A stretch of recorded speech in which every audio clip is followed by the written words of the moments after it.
شروع اللہ کے نام سے جو بڑا مہربان اور نہایت رحم کرنے والا ہے۔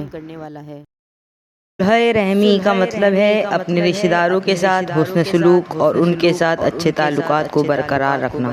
اسلام میں صلح رحمی کو بہت اہمیت دی گئی ہے اور قرآن و حدیث میں اس کی فضیلت بار بار بیان ہوئی ہے۔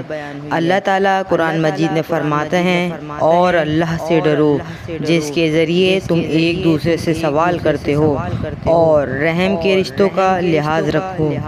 رسول اللہ صلی اللہ علیہ وسلم نے فرمایا، جو شخص یہ چاہتا ہے کہ اس کے رزق میں کشادگی ہو اور اس کی عمر دراز ہو تو وہ اپنے رشتہ داروں کے ساتھ اچھا سلوک کرے۔